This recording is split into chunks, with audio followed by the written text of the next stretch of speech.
Hello everyone! In today's video I will be reviewing the first episode of Helluva Boss, Murder Family. See, a year ago I uploaded a video called Helluva Boss Pilot Review in which I reviewed the pilot episode. Well, now I've decided to move on to Season 1, Episode 1, Murder Family. Now, before I actually give a review, I'm going to recap everything that happened in the episode. The episode opens with a shot outside of a crappy-looking school where there's a room full of kids singing with the teacher, Mrs. Mayberry. One of the kids stupidly mentions that it is Mrs. Mayberry's husband's birthday, which causes her to panic, and she tells the ugly kids to stop singing. She mentions she didn't get him a gift, which once again gave the stupid kids a dumb idea to call her husband for a birthday surprise. Surprise indeed. Mrs. Mayberry gets on her work computer to call her husband, in which I forgot his name because it was never mentioned in the episode, only to see him having sex with another woman. This enrages Mrs. Mayberry, who grabbed one of her students by the throat who were just trying to calm her down and threw her up into the ceiling. She walks outside of the building and gets into her car and speeds off into the distance. Mrs. Mayberry kills her husband and herself in the process, to the shock of the kids on the other side. And the scene transitions to the underworld. Or hell. Yeah, anyway, the scene opens up with a Hitler joke and an Epstein joke while Mrs. Mayberry is speaking to Blitz in his office. Mrs. Mayberry shows her disdain for Martha, the lady her husband was cheating on her with. Blitz makes fun of Mrs. Mayberry's unfortunate situation, causing her to be even more enraged. Then there's this montage of people calling Martha a hero and having sex with like 20 men.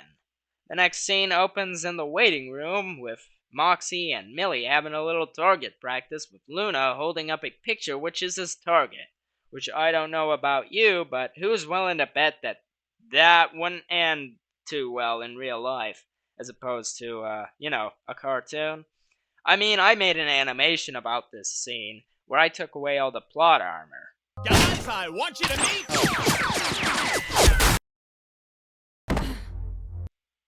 Poor Millie.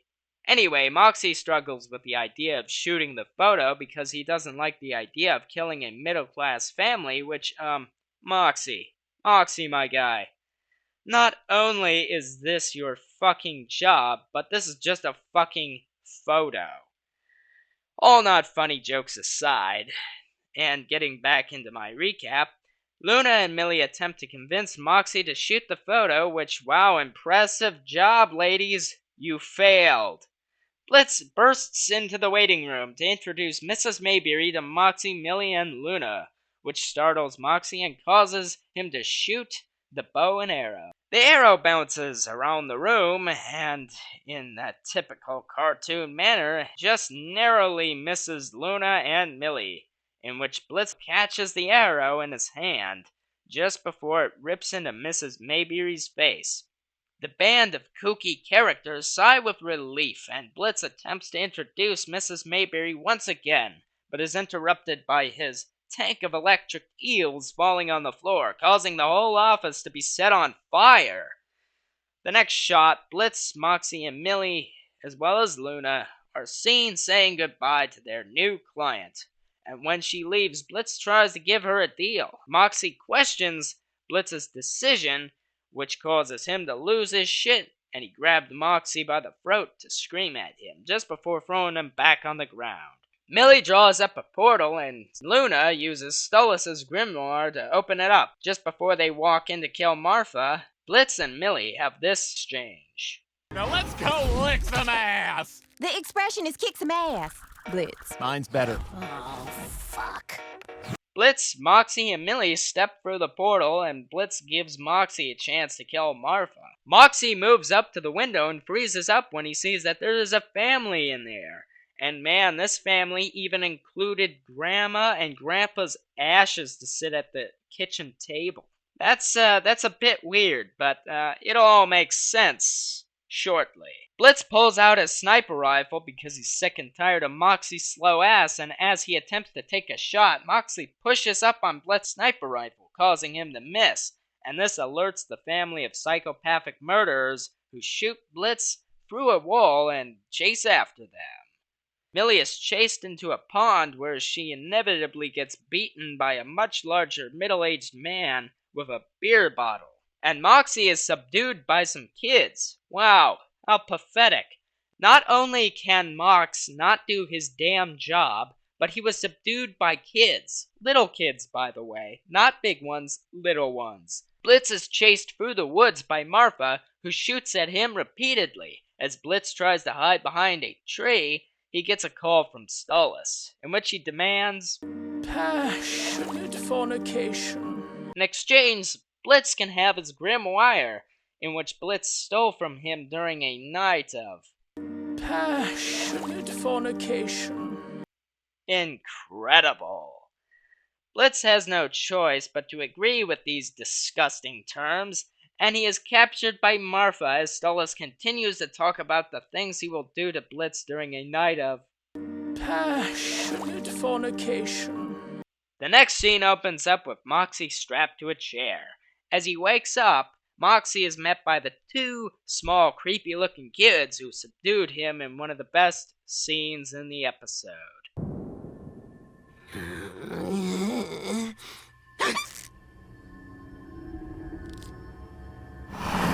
Oh! Well, hello, little ones. Aren't you cute? It's nice to have a new critter to play with. Play with.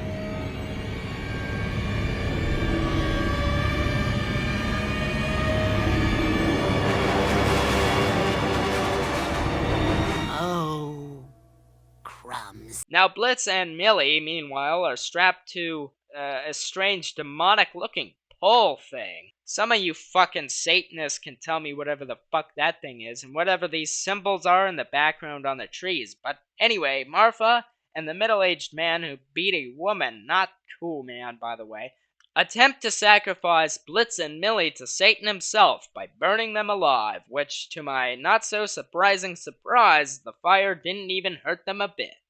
What do you expect, guys? They're demons. Well, they're imps. But they're from hell, so I think the point still stands. Anyway, Marfa, however, is surprised by this and then suggests that she'll Shoot you in your smart-ass mouth! Blitz agrees with this, That would be more effective. and Millie yells at him. Blitz! Also, I forgot that seconds earlier, Moxie could see them about to be sacrificed through a window and fights the kids to free himself. Just before Marfa can shoot either Blitz or Millie, this happens.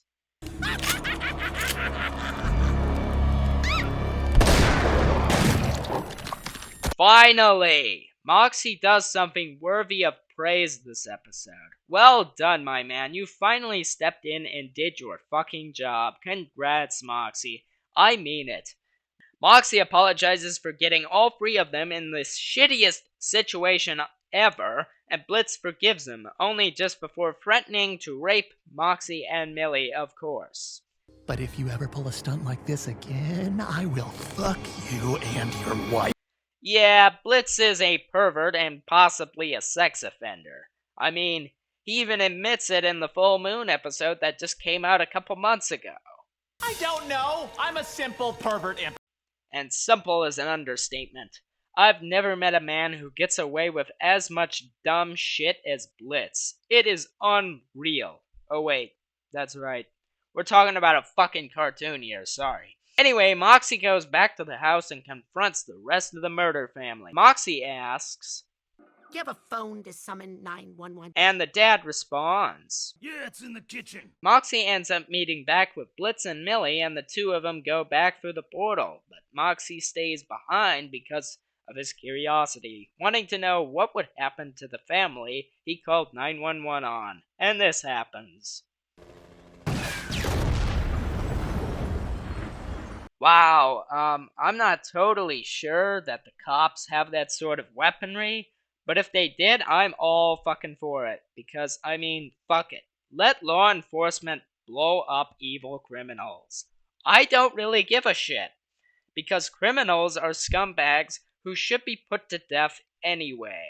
All jokes aside, this was funny in of itself, and I really didn't need to add anything to it.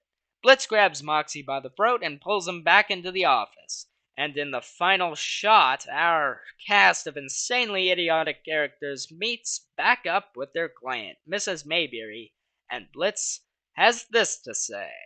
Fuck that family. Which ends the episode. Alright guys, that is it for the recap segment of this video. Now it is time to move on to my actual rating of the episode. Overall, I'd say that this episode is a 7.5 out of 10. And I'd put it at a B tier on this tier list here. Now, things might change as I review other episodes, but for now it's going in B tier. This episode was short, funny, and had a really simple storyline, and did what it needed to do, which was introduce the characters, the main ideas of the show, and also to entertain you, which it's no surprise why this is the most viewed episode of the series, while all the other episodes appear to be dying off. Overall, this episode was great, and I can't believe it's already been 4 years since it came out. Anyway guys, if you enjoyed today's video, make sure to leave a like to support the channel and subscribe, because, well, it's free, so you should do it. Without further ado, I'm Aiden, and I'll see you next time. Bye-bye.